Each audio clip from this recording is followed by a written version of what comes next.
सनातन धर्म डायरीज में आपका स्वागत है। आज मैं आप लोगों के लिए बताने जा रही हूँ कि सोमवती अमावस की पूजा तिथि क्या है, सही मुहूर्त क्या है और पूजा विधि क्या रहने वाली है।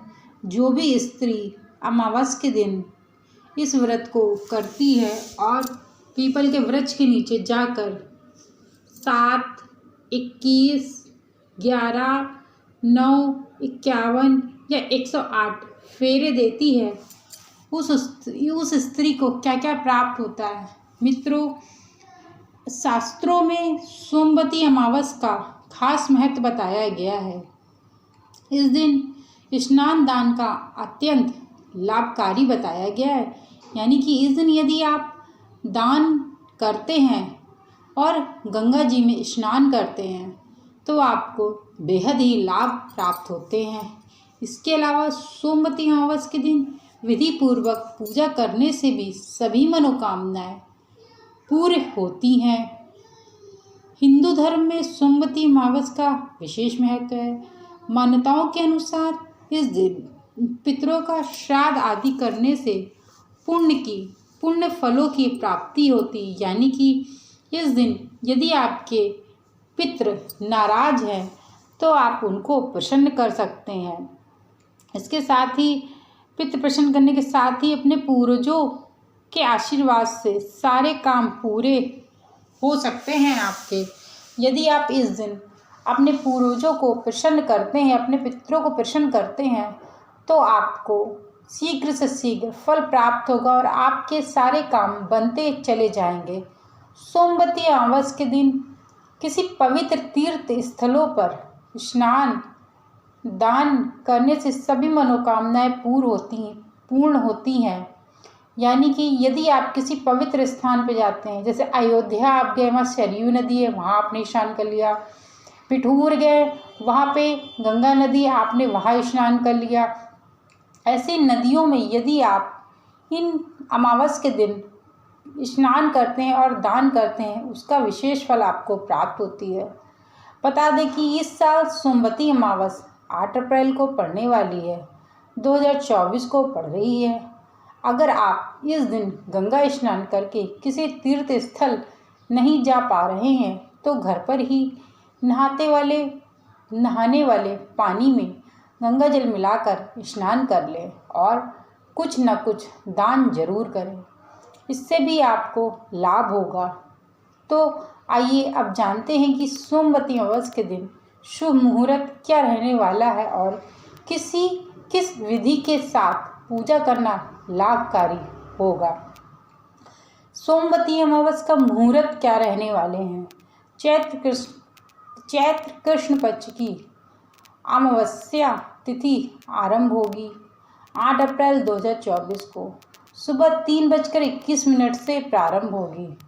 चैत्र कृष्ण पक्ष की अमावस्या तिथि समापन मतलब कब समाप्त होगी, 8 अप्रैल 2024 को रात 11:25 को समाप्त होने वाली है। यानी कि आप ये समझिए कि ब्रह्म मुहूर्त में अमावस्या चालू हो जाएगी 8 तारीख को सुबह 3 बजे से 21 मिनट से चालू हो जाएगी और यह इसका समापन यानी कि इसका जो अंत होगा वह होगा रात 11 बजे के 25 मिनट पर। सोमवती अमावस की तिथि 8 अप्रैल को है। सोमवती अमावस की पूजा विधि और महत्व क्या रहने वाला है। चैत्र महीने की अमावस्या सोमवार को पड़ रही है, इसीलिए इस दिन भगवान भोलेनाथ और माँ पार्वती की पूजा करने से कई गुना अधिक पूर्ण फलों की प्राप्ति होती है। सोमवती अमावस के दिन प्रातःकाल उठकर स्नान आदि कर साफ सुथरे वस्त्र पहन लें। अगर घर में स्नान कर रहे हैं तो नहाने वाले पानी में गंगा जल जरूर मिला लें। वहीं अगर संभव हो तो अमावस्या के दिन गंगा नदी में स्नान करें। स्नान आदि के बाद भगवान सूर्य को अर्घ्य दें। इसके साथ ही भगवान शिव का पंचामृत से अभिषेक जरूर करें।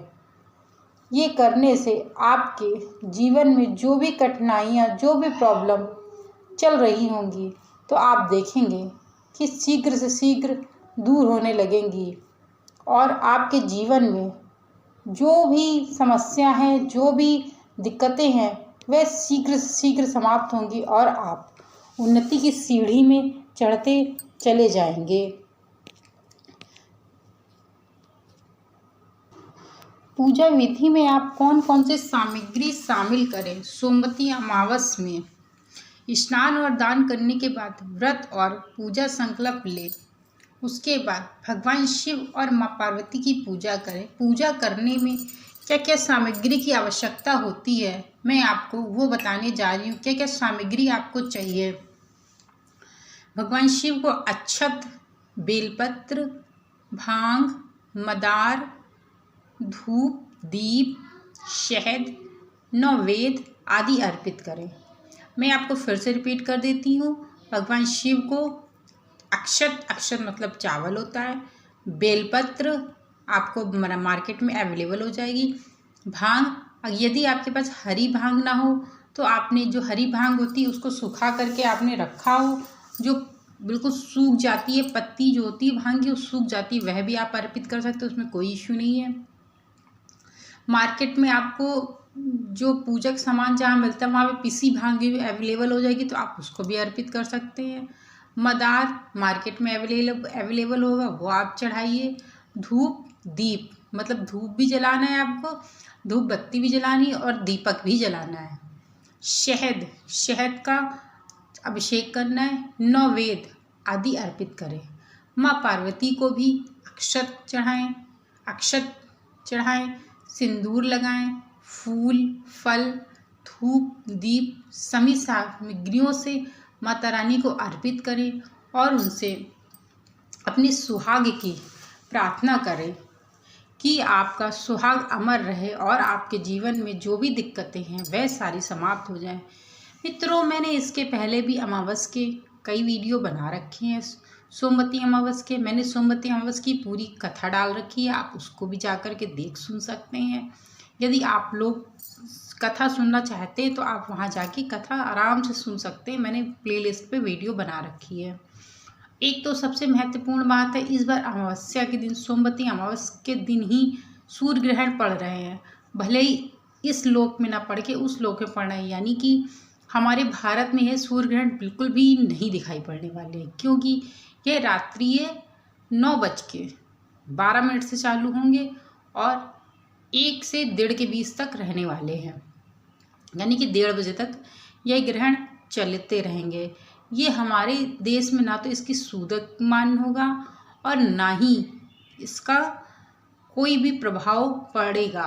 केवल और केवल जो 12 राशियां होती हैं उन पर प्रभाव पड़ेगा। मैंने उसका भी वीडियो डाल रखा है, किन किन राशियों पर शुभ प्रभाव पड़ने वाला है, किन किन राशियों पे अशुभ प्रभाव पड़ने वाला है। तो आप लोग जाके उस वीडियो को देखिए, लाइक करिए, शेयर करिए और सब्सक्राइब करिए। Thank you so much video को वॉच करने के लिए और जय श्री राम, राधे राधे।